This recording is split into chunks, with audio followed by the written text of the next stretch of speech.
Hello, welcome to the Weird Record Club. And in this episode, we're going to the height of stupidity. We're going to review this album. The Driving Stupid is the band, and Horror Asparagus Stories is the album. So this is a reissue. I used to have this on CD many years ago, lent it to someone and never got it back. Now, I first came across The Driving Stupid, I suppose many people did, on that compilation there, Pebbles Volume 3, The Acid Gallery. Two tracks are listed on there, the Reality of Air Fried Borscht and Horror Asparagus Stories, but only one of them is actually on the album itself. And, well, let's get into The Driving Stupid. Let me show you a picture of them first. There they are, falling out of their vehicle with their instruments on top of them. There they are on the back. It tells us here, in the summer of '66, the Driving Stupid drove, travelling from New Jersey by way of Albuquerque to Hollywood. The band, with little to no experience, decided they were going to find fame and fortune by taking the musical world by storm. And you know what? They recorded a single with The Reality of Air Fried Borscht and Horror Asparagus Stories, and that was released. They recorded an album which, because the single flopped, wasn't released. But you know, that is perhaps a tragedy. Just before we get into it, I know that some of you appreciate a bit of vinyl porn. This reissue is on beautiful asparagus green vinyl. There we have it. Ouch! Get off me, you little git. Sorry, the kitten's attacking me. Anyway, back to The Driving Stupid. Yes, now, The Driving Stupid, well, they played their instruments with more enthusiasm than ability, I think it's fair to say. So, they could barely play, but what they could do is write really, really stupid lyrics. The first song, perhaps the most famous one, is Horror Asparagus Stories, although it's retitled on the album as My Mother Was a Big Fat Pig, which was the original version of it. And the lyrics go, you know, my mother was a big fat pig, big fat pig, and you know, and it's repeated like that. And he goes through all his family, and it gets weirder and weirder, you know. What is it? My grandpa was the colour green. He lived in a wart on an elephant spleen, and that kind of thing. There's a song called Hide the Lobsters, which is about I don't know, evil postmen or something like that. They talk about you can't see the postman's children. We've stuffed them into atoms of copper sulfate. There's Fast City follows that, and that seems to be a pastiche of Jan and Dean stuff. The Reality of Air Fried Borscht is perhaps the most famous song, and you may have heard that on Pebbles 3.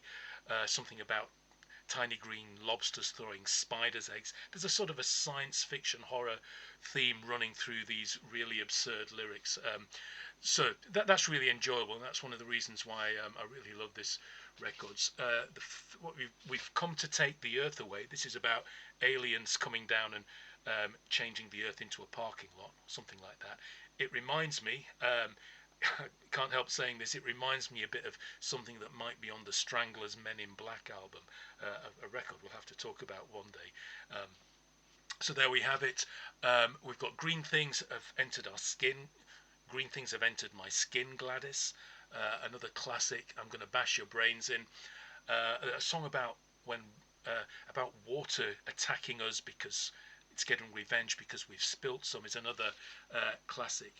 So, fantastic, hilarious, bizarre, badly played, shonky musicianship. However, the lyrics and the enthusiasm are infectious. I'd say the one misfire on this record is when they try and do a sensitive ballad, and that's what's that called? It's called How Do You Tell a Stranger? And that is god awful. They should have left that one off for sure. It just doesn't fit. And whereas with the silly stuff you can get away with the inept musicianship, but when they try and do a sensitive ballad, no, that doesn't work. It finishes with a strange version of Twa Corbies, the folk song about some crows eating a dead knight. If you've heard that, and that's sort of spoken in a broad Scottish accent over somebody finger picking Greensleeves. Anyway, the album also has the single version of The Reality of Air Fried Borscht and Horror Asparagus Stories, which is great because I think the single versions are actually better than the versions that are on the album. Also comes with some sleeve notes here, so you can see a couple of pictures of the driving stupid, driving and being stupid. And I think they got their name because they drove a lot from New Jersey to Los Angeles to become stars, where they mixed with Cher and Stephen Stills and all that bunch. So they did a lot of driving, and their songs were really stupid. So all that comes together, and you get the driving stupid. So I was really pleased to pick up that reissue of their unreleased album and their fantastic single on beautiful asparagus green vinyl. So, if you've never heard The Driving Stupid and you want to check them out, you can, I would suggest looking up Horror Asparagus Stories or The Reality of Air Fried Borscht on YouTube. Of course, Pebbles Volume 3 is one of it's perhaps the best compilation of American psych and novelty psych, and that's got at least one of their hits on it. I think the CD version actually has both sides of the single on it. So there we have it, The Driving Stupid. So stupid, it's brilliant. What do you think? Have you heard these songs? Anyway, I'll see you next time.